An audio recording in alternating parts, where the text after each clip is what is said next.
This beautiful city is located along the banks of the Tungabhadra River, a UNESCO World Heritage Site in Karnataka, hosting some of the most breathtaking landscapes of ruins from the once mighty Vijayanagar Empire. Also known as the vast open air museum, you will find its reference even in Ramayana as Kishkinda, where Lord Ram met Hanuman. Come with us in this journey back in time where spirituality meets rich legends. Welcome to Hampi. We started our journey from Hyderabad 370 kilometers southwest towards Hampi. We have boarded the bus and this bus is going to take us directly to Hospet, and from Hospet we plan to take an auto or a bus to Hampi.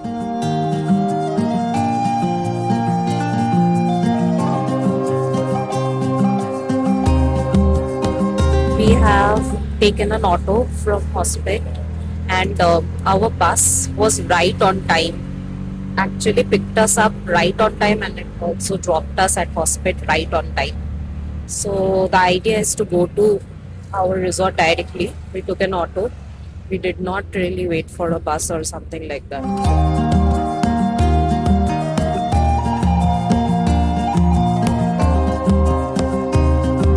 So we are staying at Hampi Social Resort. This is towards the North Hampi, a little bit away, about 4 kilometers away from the Sanapur Lake, and we have finally got our room. Check it out. Come. It has a nice sitting area outside where we can see the nice hill from here, and come on inside. The basic things over here, just a bed, and we also have a bathroom over here. This is the washroom.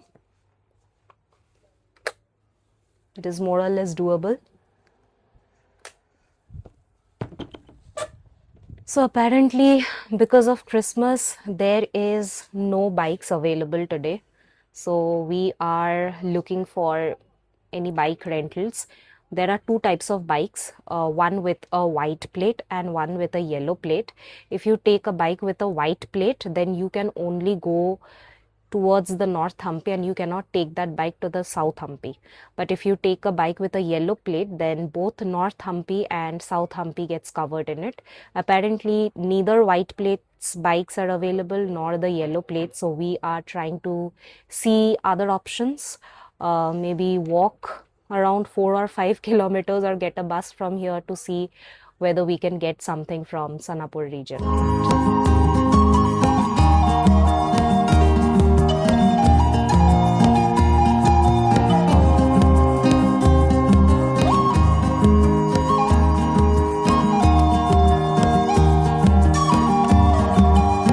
We have ordered some food now. The plan is to have some food. I've ordered some aloo paratha and puri sabzi, and after that we will freshen up and then head for our day today. So we are now going to scout for some bike for rent. We are getting autos, but autos are charging around 1500 for North Hampi, touring. But if we take a white plated rented bike, then it can get reduced to 600, so we are saving around 1000 rupees in that. So if we do not get a bike rent, then we will go for the option of auto. Let's see. Well, we ended up taking an auto, and this is our first stop where we are going for a Coracle ride. Apparently you have to book the entire boat, and we had to take this entire boat for rupees 1500 for a 20-minute ride. Is it worth? Don't know. Oh, we just got done with our Coracle ride. There is two types of charges. One is for the short ride and one is for the long ride. We went for the short ride, which was around 15 to 20 minutes per ride. They just take you for a 20 minutes ride in the Tungabhadra river, and after that they do the circling of the Coracle, which is really fun. They do it at full speed. Yeah, especially like towards the entrance of the mangrove forest, which is included in the long ride, there's a stone which almost to the surface of the water. They stop there and take your pictures and all that. but we just went for another mangrove forest ride quite, just last month itself, so we skipped this one. But yeah, if you're interested in those kind of a nature activity, definitely go for it. It's literally on the Tungabhadra river itself and quite fun. You heard that, it was definitely fun. After our Coracle ride, we had some Nariyal Pani and headed off for our next destination. This ancient stone bridge, often referred to as the Old Bridge Pillars, showcases advanced engineering with its granite pillars constructed without any binders. It is a remarkable testament to Hampi's trade and travel, which was built in the 16th century during the Vijayanagar Empire. We have come to Shabari Cave. If you're aware of this part of Ramayana, then this is where Mata Shabari had done her tapasya, and this is where she met Shri Ram, and she offered him the Ram Phal after having a bite from it so that she can offer the sweetest fruit to him. Just beside this cave is a Lakshmi temple where, of course, videography and photography is not allowed. And just opposite to the cave is the very sacred Pampa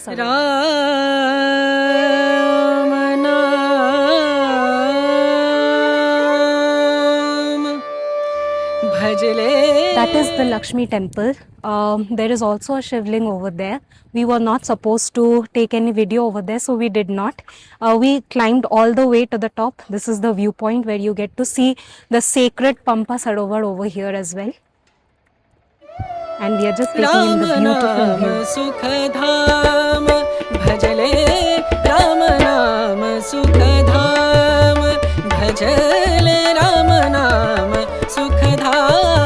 And with that, we head out to our next destination, which is this Durga Temple near Vali Cave.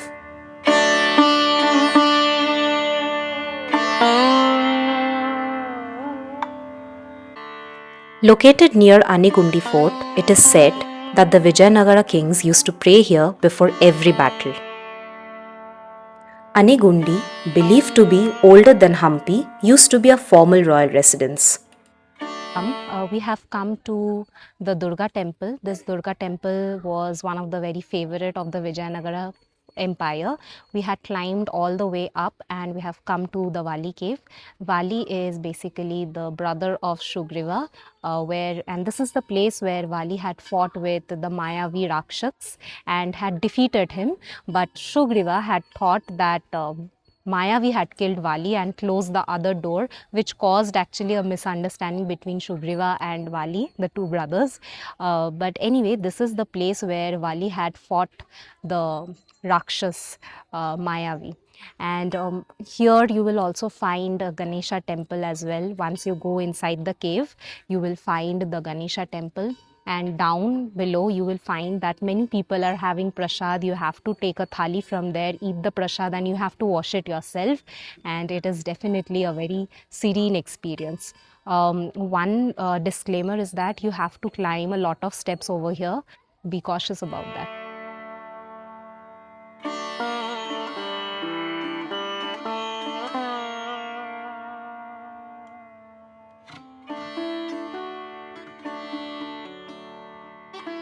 Our next destination is the Shri Ranganatha Swami Temple, which was built in the 14th century and was dedicated to Lord Vishnu. Here, Lord Vishnu is depicted in a reclining position upon the serpent Ananta, exuding strength and peace. So now we have arrived at the Gagan Mahal, which literally translates into the Celestial Palace. Built in the late 15th century or early 16th century CE, was built during the Vijayanagara Empire and closely associated with Krishna Devaraya.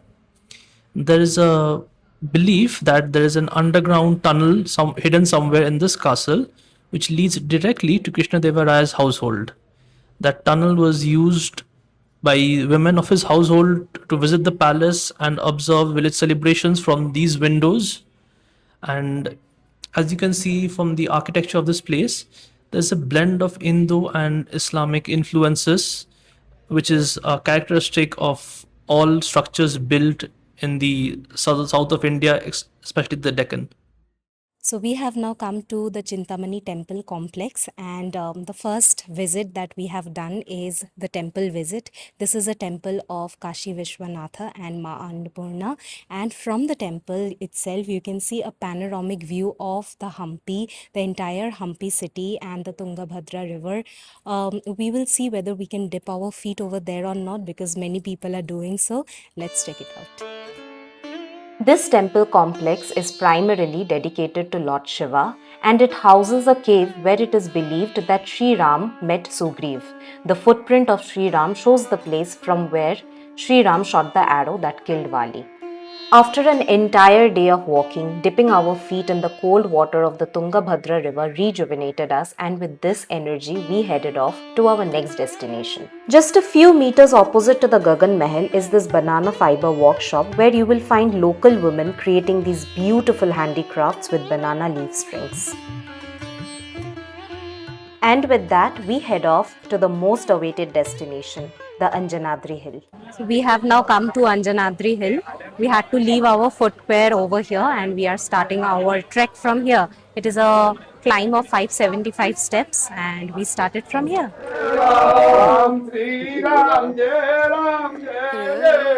Anjanadri Hill is believed to be the birthplace of Lord Hanuman. Named after his mother Anjana Devi, this hill is considered to be a significant Hindu pilgrimage offering panoramic views of Tungabhadra river and a beautiful landscapes of Hampi.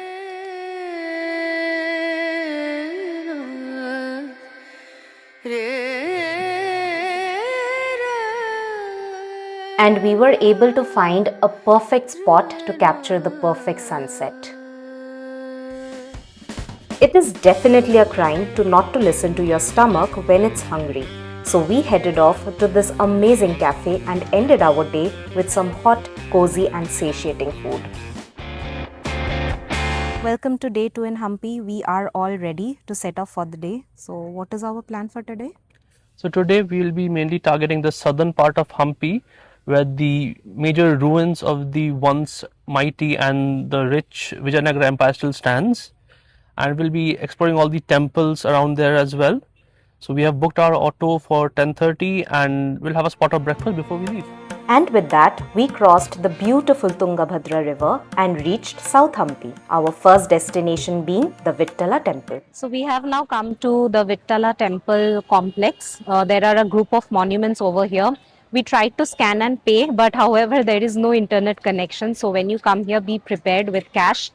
For 2 people, we had to pay 80 rupees. That is 40 rupees per person. But if you pay it online, it will be 35 rupees per person. Also, you can take buggies from here, but the line is extremely long. The queue is extremely long, so we are planning to walk. Let's see. It's around 1 or 1.5 kilometers walk from here. Let's see whether we can make it or not. Walking is the best option for you if you want to visit all the archaeological units. With that, we reach our first archaeological unit, Gedjala Mandap. This is the first archaeological unit that we have come to. This is Gedjal Mandap. This is an open mandap that used to be place for festivities and celebrations. The next archaeological unit is the Kudure Gombe Mandap. Kudure Gombe literally means toy horse. All the pillars in this mandap have inscriptions of horse riders.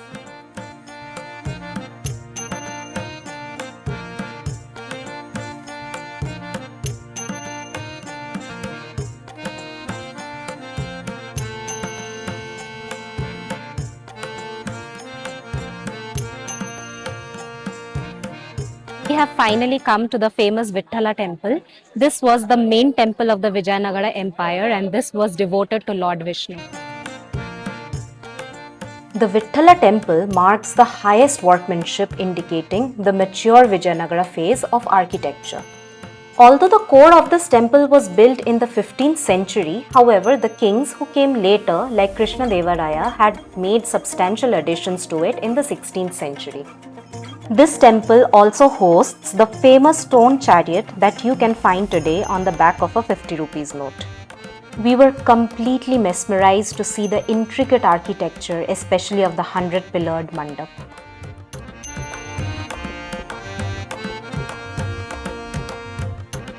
We passed through the Talwar Ghatta gate, which is a 2-storied narrow gate with shrines on both sides of the gateway, we finally reached a restaurant where we were finally able to satisfy our hunger. We have now come to the famous Lakshmi Narasimha Shrine, where you will find the monolithic sculpture of Sri Lakshmi Narasimha seated on a seven-hooded serpent. And this sculpture was hewn out of a boulder during the reign of Krishna Devaraya.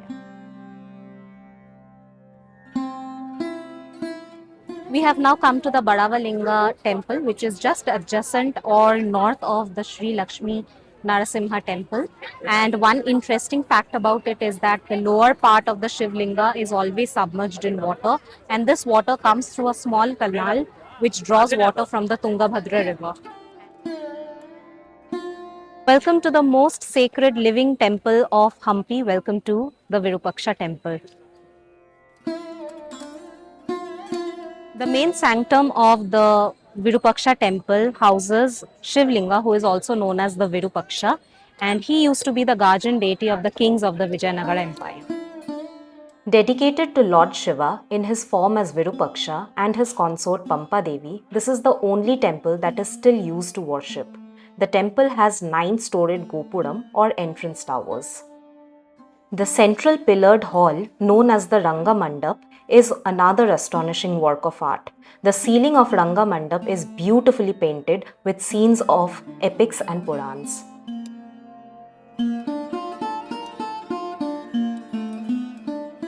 And with that, we move on to our next destination. A few meters away from the Virupaksha temple is the monolithic structure of Ganesha, also known as Kadale Kalu Ganesha. The pillars depicts the daily life of common man as well as various gods and goddesses of Hindu pantheon. We are now headed to the most majestic temples built by Krishna Devaraya in the 16th century. As per the inscription, a Balakrishna image brought from the temple at Udaygiri in Orissa was enshrined in a mandap here.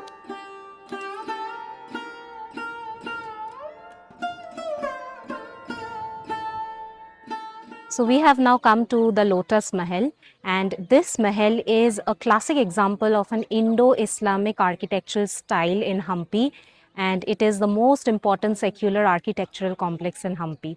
In this complex, we also have the Zanana enclosure, which is the royal enclosure for the royal ladies who belong to this palace. And also we will visit the elephant stable, which is also part of this complex.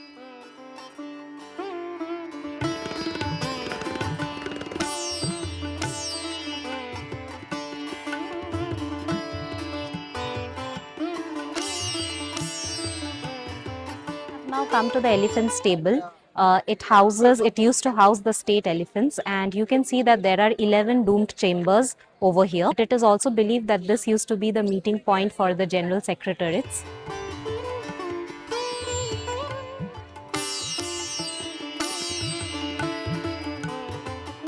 So we have now come to the Hazara Ramachandra temple, and the walls of this temple depicts the great epic of Ramayana and also a few episodes from the Bhagavata.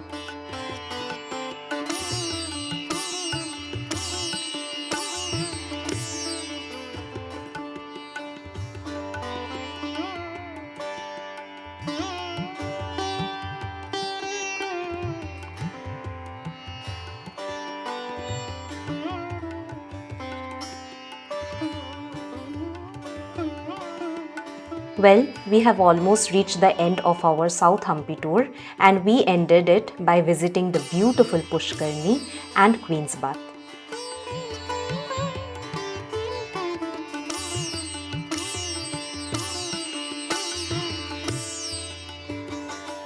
And we were also very lucky to capture the most beautiful sunset in Hampi. We ended our day with the must-have pizza from the Laughing Buddha Cafe. Hi everyone, so we have finally come to the end of our Hampi trip. Today is day 3 and we will check out from our resort, which is Hampi Social, and our train is from Hospet Junction at 4:40 and we will reach Hyderabad at 4 a.m. in the morning tomorrow. So that brings us to the end of this beautiful trip, a very relaxing one. Again, I'm going to ask you, what did you like the most about this trip? Over here, the ancient ruins of the Vijayanagar Empire, that intrigued me, right? Like hundreds of years ago, close to like many of these places began construction almost in 13th century, like 700 years ago, and they are still standing with those beautiful etchings all over. Like we go to Europe and think about what kind of construction they have done in the last 500 years, and here we have such beautiful decorations on temples built out of one monolithic rock in most of the time, and hundreds of years before them. As for me, I definitely liked the entire nature thing of this place. This is one such place where I would want to come back and just relax. I think 2 days is not enough for Hampi. You at least need 3 days, otherwise, it becomes a bit hectic and your legs start getting sore. But apart from that, I think we have seen most of Hampi, we can say that. Yeah, a couple of places we missed, obviously, because after sundown, you don't have many places to visit, right? The nature places like the lake and all, you can't visit them after sundown. So Yeah. When you come here, do carry some cash with you because even though UPI is working over here, but there are some places where the network is not reachable. And also, there are some people who prefer cash over UPI. But anyway, hope you like this vlog and hope we could share some informative stuff with you and we can help you with with your next trip to Hampi. If you have liked this vlog, then do share, subscribe, and like this video. Bye bye.